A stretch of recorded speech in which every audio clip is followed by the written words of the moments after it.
Lady Red Warriors. Calling on their team captain, number 4, Marian Mendres.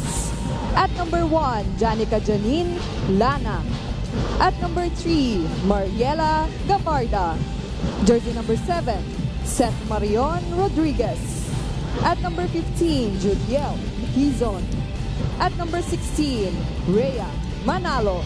Starting libero is number 19, Justin May Babol. Head coach is Mr. Carl Di Magulangan.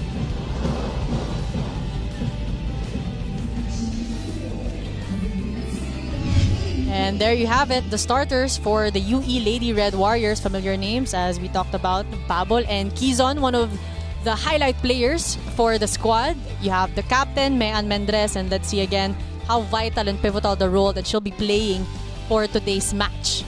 And we see, like you said, familiar names for both teams. The same starters that they used in their first games against Ateneo and FE respectively. Meanwhile, on the other side, the UP Fighting Maroons, no stranger to these familiar faces. You have Jasmine Ramos, Isa Molde, Tots Carlos, and their libero Padilla, all smiles and looking to bounce back after their losses. You know, opening the season with a loss is really frustrating, and you really have to find in yourself how to move on from that loss, because you only have like they played Wednesday and Tuesday. They only have a couple of days to prepare for this matchup, so it's really like a mental and physical test for these athletes. And just to remind everyone how good of a matchup this is, now in the best spikers so far in our statistics, there's no UP player. On the other hand, when it comes to the best blockers, there's no UE Lady Red Warrior. So how will that affect the tone of today's game, Ella? Well, you mentioned about getting into the best spikers. As we saw that very good spike from Tots Carlos, you know, she could be there. However, the conversion rate from their last game is really low. Although she had a lot of attempts, but yung conversion was really low because the disparity nga in the departments from that last game against Ateneo, it was 37 compared to only 24 from UE. And then you mentioned naman, no UE player in the best blocker department because they only tallied 1 block point the entire game against FEU. But going back to the ball game, we see UP really taking advantage of being in the top when it comes to serving and drawing already 2 points to none of the UE Lady Red Warriors. Service out. After that, nabawi rin with a service error as we go first to Jaime Escalon for the scorecard report. Jaime? Yes, Denise and Melo, well, you guys mentioned that Jaskin Bubble is the successor of Kat Arado. Well, one of the first conversations I had with Jaskin was I asked her how many times she got asked of having the pressure of being her successor, and she said it feels like there's a forever with that question. But what people don't know is she was hailed as the best libero in Northern Mindanao in her high school days, which is why she told me she just wants her game to do all the country's finest. She's a national team member, but you know, for sure, Kat is also guiding the libero, which is ito nga si Babol. So definitely her good performance in that game against FEU was also inspired by Kat Arado. As we look at the play once again by Isa Molde in between the hands of the blockers from UE Lady Red Warriors. Score is now 3, serving 2. UP still on the lead. Ooh, and there we go. The blockers, Bernardo and Carlos. And there's a lot of seniors leaving the UP squad after this season. That spike from the opposite was really angled, resulting to a point against UP. But ito naman, yung rookie naman ng UP, yung magsuscore against the UE with that down-the-line hit. Score is now 5, serving 3. You know, UP maintaining a steady 2-point lead. But UE, you know, it's up to UE to be able to, you know, at least create a bigger disparity between their scores.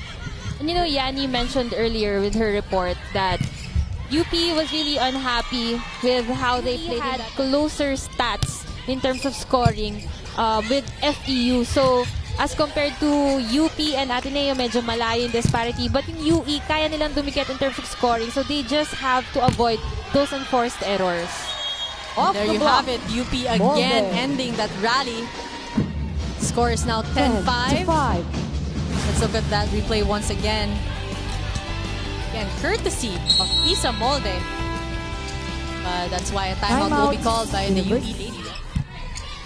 Good reception. This is what Coach De Maculangan was telling them, but a single block by Isa Molde. I was gonna compliment that set from Quezon because opposite here at set 1. Quezon with the set. And a single block. You know, do wise attacking here, doing off the blocks hit. Carlos, and of course, you can't forget Tots Carlos. It was Isa Molde a while ago taking the spotlight, and now Tots Carlos, it's her turn for the UP Fighting Maroons. We're seeing the usual 1-2 punch for UP right now. Another strong emphatic hit. Have to bank on their serves today. Tomil, bringing to Bernardo. Atlana was there. Oh, and it's really a block fest for the UP Fighting Maroons. They're taking advantage of that. 15-11. Definitely, and that set was read well by the middle of UP. Talking about Bernardo, nakita niya na dun agad dadalahin, and she was there early with all of her weapons. We have Tots Carlos, Isa Molde, and now Jesma Ramos. As we look at back, again, Sotomil, it's a battle of the setters here. Sotomil versus Quezon. Lana with the cross. Good serve there. Quezon to Mendrez. Wow. You could see that in that swing, her arms really up in the air, and you could see how she hammered that attack. She was above the blockers. De Leon in. Substitution this time around for the UE. De Leon enters the court for the serve. Harold De Leon for the serve. 3-point lead for the UP Fighting Maroons. Ate Mean Mendrez rising up to the challenge. Inay Mean Mendrez. 18, leading 14. the team. And kasi, ang hirap din, ang dami lang seniors. I think they have 5 seniors who graduated. So basically, it's just, you know, the coaches are really banking on her leadership on how she would guide everyone. But mukhang talented naman talaga yung mga younger players na kasama niya ngayon. So it's just really the leadership and the guidance that we need from her. Again, Mean Mendrez.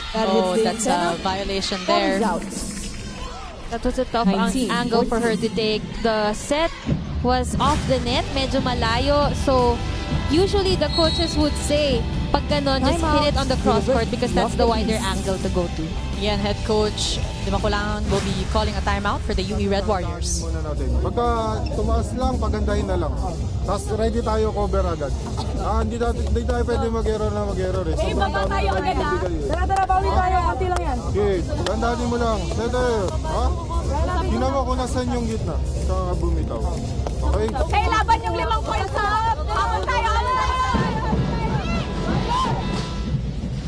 So I'm not quite sure who was saying na laban lang, but it's way better. It's just 5 points compared to the double digits that kailangan nilang labanan in their previous game against FEU. 19 You know, to 14 it's also a good timeout Reverse by block Coach of De Philippines Maculangan on top. because I think he's really trying to stop the momentum of At the UP service and zone, trying to number 9, avoid yung big Jesma lead nga na pinag-uusapan Ramos. natin earlier, like what happened to their game against FEU. And he mentioned again, the reception continues to be an issue. And Mean Mendrez, again, we've seen that already, I think for the 4th time here in set 1. Definitely, and we have to note that she was the one who passed the ball, so it was a good transition play. From passing, bigla siyang umatras, going for that attack, and you could see na yung katawan niya towards down the line na yung angle, but her arms, she has a high spike reach, that's why she's able to angle her spikes into the cross court. She avoided Bernardo's arms for sure. Ooh, a soft touch. Bernardo was there for the follow-up. A free ball was given by the UP Fighting Maroons. They go again to Mendrez. It's the usual, Mela. Yeah. It's the usual. It's a familiar cross-court shot there, but this time around it was an off-speed. Nakita natin si Isa Molde was ready for that possession to defend her cross-court spikes. And, you know, the smart player that Mean Mendrez is, talagang she varied her attack into a short cut shot. Restrillo on your screens a while ago. Then the setup. Oh, Molde, that was too strong and the lack of an angle. And we saw that in that last timeout. Ooh, that was a good hit. We're seeing both teams active. Long rally here in set 1. Molde trying to stop that, but a double block by the UE Lady Red Warriors. Gizon will be giving it to Mendez. Oh, that was expected this time by Bernardo. Again, good coverage there by the libero of UE Babol, but the enforced error again being causing this game to slip out of the hand of UE. They are down by 3 as Carlos and Sotomil gets back in the game. It's now 20 serving 17. Full front line for UP. You have Isa Molde, Tots Carlos, and Lori Bernardo. Good serve. Gizon. Again, quick blocks by Isa Molde. This time around, they go to Tots Carlos, who breaks the block of Mendrez. You know she was gonna go for that off-the-block hit. Nakita mo yung follow-through ni Carlos in that last attack. Like using the hands of the blockers. She knows she was gonna be guarded in that angle. She was creative enough to just wipe it off the hands of the block. Now the libero. UP Fighting Maroons also working double time. Service out. Service error for Sotomil. A rare one here in set 1. She's been doing quite well for her squad.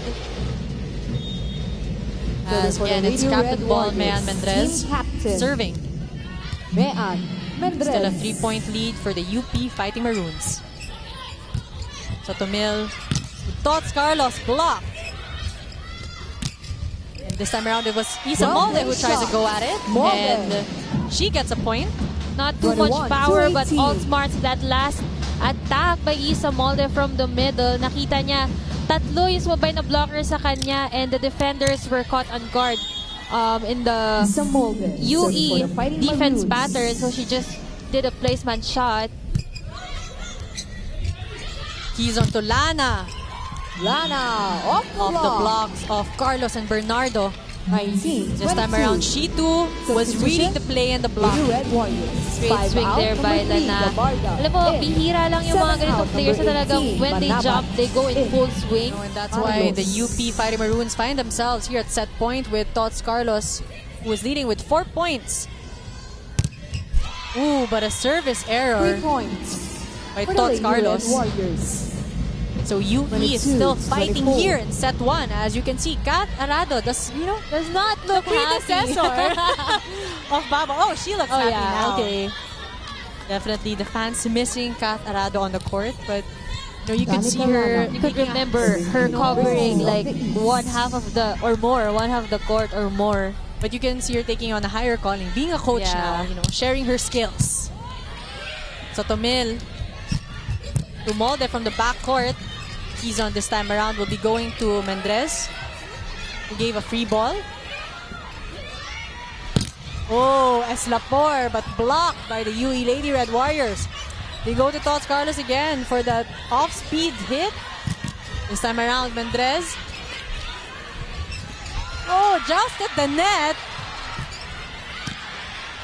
And this is a long rally. Yeah. And you can hear the fans screaming here at the MOA Arena. And it's the UE Lady Red Warriors who will be triumphant in that long rally. It was the longest rally in this game. It's a good news for the UE Lady Warriors because Mayan Mendrez is in the front line. That's why a timeout first will be called by the UP Fighting Maroons.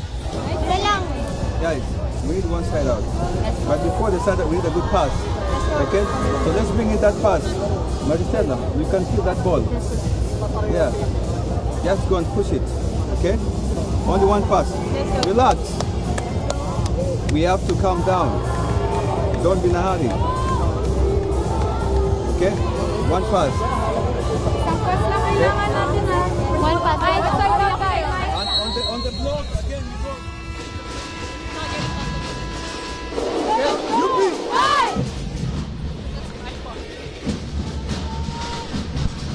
And here you can see Coach Gotti really trying to be able to close that set 1. It feels like we're in the final set right now with the energy. UE is starting to build momentum, and like I mentioned all the time, it's also a mental game for the coaches. Serving to tie the and set. how well they're gonna Danica. adjust by Dana. cutting the momentum of their opponent. Because it's now 1 point. Louis was Mendrez able in to front. catch up. Yeah. And will we be seeing the good same serve. attacks? OS Lapor will be closing set one Closes for the the match. UP Fighting Maroons. 25-23. That set was brought to you by Gatorade. You play, we fuel. S. Lapor, Mela, you called it. You called it. S. Lapor rising to the occasion. And when we get back, let's see how set 2, which team will UE be able to bounce back from that exciting set 1, or will UP finally be able to dictate the pace?